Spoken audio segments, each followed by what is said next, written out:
My brothers, thank you for coming for this meeting. You are all there, and you had the CP, and the CP said they cannot guarantee our safety. And we are saying that the Nigerian Constitution allows us for freedom of worship, freedom of religion, freedom of our thoughts and conscience. We can commune in our private houses and also in public. Please don't forget to subscribe, comment, share with your friends to have access to this kind of content that you have here. Don't forget to subscribe. I love and respect you. I'll be right back. And we are peace-loving people. Ìṣẹ̀ṣe does not mean violence. Ìṣẹ̀ṣe is not a secret cult. Ìṣẹ̀ṣe is a peace-loving culture of our ancestors, and it is tied to the rivers. And we are saying you have right to worship in public, but the DPO has said that the Commissioner of Police has said they are not going to assist us. They are not going to grant us safety. So, and we have made it clear to them that it is highly discriminatory because the Christians, they hold their Christmas. There is no breakdown of law and order. The Muslims, they hold their Salah. There is no breakdown of law and order. We now, the traditionalists, the Shyeshis, we said we want to do our own. They now said there's a breakdown of law and order. We have told them that, look, okay, can you, if you say River Yemoja is not okay, give us, we have given you alternative. Let us go to Rabina or Moru. You said no. So as it is, we are peace-loving people. We are not going to fight. We are not going to bring down the law, make them to be breakdown of law and order as he has returned.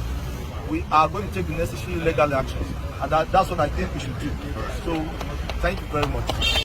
I have filed against the Emir today, challenging him. No powers under the Constitution. He cannot ban and he cannot prohibit or prevent Ìṣẹ̀ṣe. That suit has been filed. Look at his suit number KWS/161M/2023. Let the court determine whether the Emir has powers to stop Ìṣẹ̀ṣe or not. Then I have to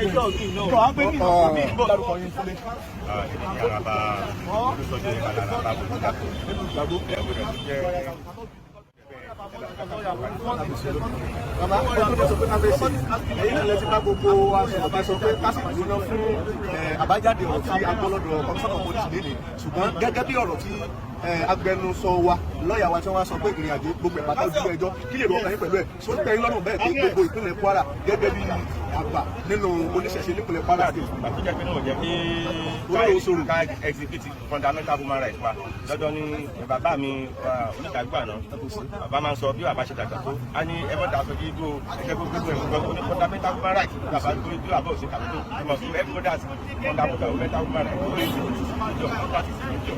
so let's go to the court.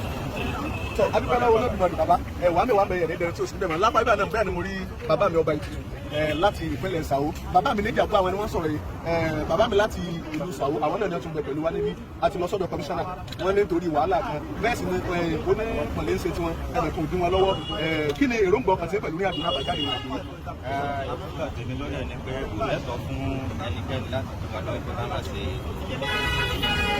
ìṣẹ́sẹ́ ní tiwa ẹ̀sìn ìṣẹ́jọ́ ẹ̀sìn lẹ́tọ̀ọ́ fún ẹnikẹ́ni láti ṣe ìfọ́ fún wa. A rí pé àwọn ò lọ sí àwọn mùsùlùmí lọ́wọ́ láti máa ṣe ọdún wọn nígbà tí wọ́n bá ń ṣe. A rí pé àwọn ò lọ sí àwọn kírísítẹ̀nì lọ́wọ́ láti máa ṣe ọdún wọn nígbà tí wọ́n bá ń ṣe. Ṣùgbọ́n wọ́n ń jí àwa lọ́wọ́ ní gbogbo Ìlọrin pátápátá títí bọ́ jẹ́ ẹ̀yìn Ìlọrin pẹ̀lú wọn wá síbẹ̀ tán wá dí wọn lọ́wọ́. Àwọn ọlọ́pàá náà ni wọ́n dẹ̀ ń lò tán fi ń dààmú wa. Wọ́n bá ti wá ọlọ́pàá mú àwọn èèyàn wọn ń sá kúrò nínú ẹ̀sìn baba ńlá wọn. Wọ́n jẹ́ káwọn èèyàn lè ṣe mọ́ wọ́n mú wọn ní tipa pé kán máa ṣe ẹ̀sìn tàwọn ni. Ètò ò bá ti ṣẹ̀sìn tàwọn o àwọn ò lè gbà. A ò wá mọ̀ ní tán fi ń ṣe léyìí. ṣùgbọ́n bàbá délé ẹjọ́ nígbà tá a bá délé ẹjọ́ a máa wò bó bá ti jẹ́. bá lẹ́tọ̀ọ́ sí bá ò bá lẹ́tọ̀ọ́ sí a ò fẹ́ mọ̀ nígbà yẹn. ìyẹn là ń fẹ́ o. bàbá o kábíyèsí àràbà ti gbogbo ọmọ aráyé kan máa bọ̀ wá kán wá sẹ́kù lẹ́yìn wa kán bá dá sọ̀rọ̀ yìí o níbi tí ènìyàn bá ti ń yẹ ẹnìkejì ẹ̀jẹ̀ tá a lè jọ́ ọmọ onílùú àjọjọ́ ọmọ orílẹ̀-èdè kan náà àwọn kan ń ṣe tiwọn a ò dí wọn lọ́wọ́ gbogbo ìgbà tá a bá ti ṣe tiwọn láyé káàkiri oríṣiríṣi ààyè ní ìpínlẹ̀ Kwara ni wọ́n ń káàkiri tán lo àwọn ọlọ́pàá láti wá dààmú wa níbẹ̀ láì jà láì ṣe ngòdì kan so ẹ jẹ́ kí a kíyèsí tó fà á a fẹ́ délé ẹjọ́ sí ọ̀rọ̀ yẹn a gbé ọ̀rọ̀ náà délé ẹjọ́. fún àǹfààní àwọn tí wọ́n sọ pé nípìnlẹ̀ Kwara àwọn oníṣẹ̀ṣe tán bẹ̀rẹ̀ tó wọ́n ti ẹ̀kú mẹ́rin lọ bàbá mi náà rè Àràbà ti ìgbósùn àwọn náà ni wọ́n jẹ pẹ̀lú wa a jọ lọ sí ọ̀dọ̀ Commissioner of Police ni àbájáde ìrìn àjò bàbá báwo ojú wò lẹ́yìn náà tẹ̀ lọ. nǹkan tí yóò ṣẹlẹ̀ yìí jẹ́ ìtọ́jú ní ojútó láàrin àwọn olùṣèṣe àdúgbò Kwara gbogbo wọn ní ẹjẹ́ kí ilé kò ṣe é bó ẹjẹ́ kí olóró ṣòro ẹjẹ́ kí olóba ṣùgbọ́n ẹ̀káyé lè kó nígbà tó kú ṣe títí ẹ̀mí ìdí ìgbà tó ń ṣẹlẹ̀ yìí ó dájú pé àti ẹ̀sìn kéékèèké tó wà lọ́yẹ̀ kò fẹ́ àwa oníṣẹ̀ṣe rárá lọ́dún wọn gbọ́dọ̀ tí wájú tó lẹ̀ yẹ kó wáyé lẹ̀ ó bá kúndẹ̀ wà láyé tiẹ̀ ó lẹ̀ ní agbára láti máa ṣe ìgbà tó bá wù ú lọ́dẹ̀ tí dandan ni kí n lọ kí wọn àbí kí n lọ sí tọ́jú ṣé dandan ni fún wa tó bá kú bá nígbàgbé lórí ìlú náà ni ó máa ṣe tó eléyìí ó jẹ́ nǹkan tí kò bójú mu wọ́n tí èèyàn bá tọ́ papọ̀ ṣà èèyàn ní mọ̀ nǹkan tí ṣẹlẹ̀ eléyìí nǹkan tó ṣẹlẹ̀ yìí ó mú wa ní ó fi fún alágbára sí i láti jẹ́ ká mọ ibi tí à ń lọ lórílẹ̀‐èdè yìí lọ́wọ́ pé kì í ṣe ẹnìkan ló máa gbọ́ nǹkan tó ṣẹlẹ̀ àwọn náà wà níta kí ẹgbẹ́ ọba adájọ́ rẹ̀ kó dá sí i even including president including governor lọ́tàn lè jẹ́ muslim so but ẹlẹ́nu àtọ́ nìyí gbogbo wa àwọn ọdún yẹn tó jẹ́ bàbá náà wọ́n dá sí pé kíní ìwé wà pé ìwé tó wà ní jan ẹgbẹ́ ká ṣe pẹ̀lú wà ló kọ́ so tó bá pàdé wà lọ́kọ̀ ẹ̀ pọ̀ àmọ́ bí yóò bàjẹ́ ìgbàjẹ́ ká fọ́ ọ̀ṣọ́ ọ̀bọ̀ ẹ̀yìn síwájú gbọ́dọ̀ gbogbo wa eléyìí kò dáa bí ṣe àlọ́kàn nílùú olúkálukú bá ṣe máa ń ṣe àṣẹ níbẹ̀ nílùú olúkálukú láti ṣe láti pọ̀ ìdílé Ìlọrin làṣẹ́kàn ló jẹ́ ká wá síbí kó wá sí kóra jọ different ìlú láti jọ wá ẹ̀ẹ́dẹ́ Kwara State yìí kì í ṣe Ìlọrin nìkan ní Kwara State títí local government ní Kwara State kí ló dé sọ́dọ̀ àbájá ẹ̀ṣẹ́ ní Kwara níbi nílọrin bí àlẹ́ṣẹ́ ní Ọ̀yọ́ local government àlẹ́ṣẹ́ ní Mòrò local government àlẹ́ṣẹ́ ní Ọ̀pá local government bá a ṣe máa ń ṣe láti kò sí jẹ́ ìkọ̀kọ̀ tó bá wà so bọ̀ tó fún wa ní àyè bọ̀ tó bá láǹfààní àti ṣe ìfẹ́ lọ́wọ́ ṣe ń lu rẹ̀ bí mo bá tó bá wà ń bẹ̀ kò lè sọ pé ọmọ inú ìlú ò ní ṣe òru bàbá rẹ̀ ṣùgbọ́n àní pariwo rẹ̀ bá ní pariwo bí àti bá a ṣe fẹ́ fọwọ́ àgbà balẹ̀ tó torí kan tó ṣẹlẹ̀ tó bá rí pé a jẹ́ alòdìṣẹ́ òfìjọba fún òfìjọba náà lájọ fi tó láì jẹ́ ká mọ ibi tá à ń lọ ìbá ti tó wáyé tájú ọlọ́run gbà fún wa.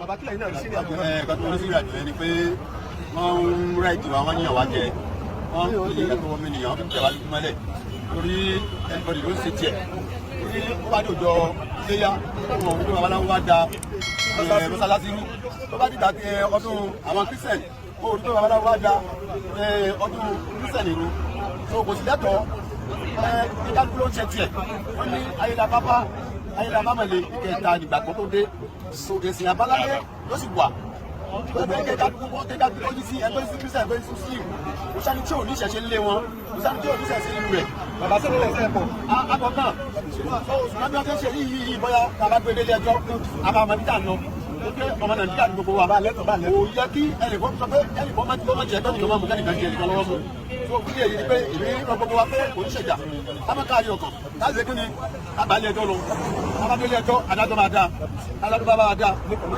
bá nìkan ló ní ìlú ni bóyá iṣẹ́ nìkan ló ní ìlú ni so bóyá babaláwo náà ò sínú àwọn ènìyàn tó jẹ́ pé wọ́n jọ ń darí orílẹ̀-èdè kúlẹ̀ yìí ni pé ẹ̀tọ́ wa wọ́n fi dùn àwọn ìtẹ̀ àlejòmọ́lẹ̀ so ẹ jẹ́ ká bí ọ̀rọ̀ náà alẹ́ sílẹ̀ ẹjọ́. This is ODUA TV Watch. Don't forget to subscribe, comment your opinion, like, comment and share so that other people can get access to what you enjoy on our channel. Thank you. We love you.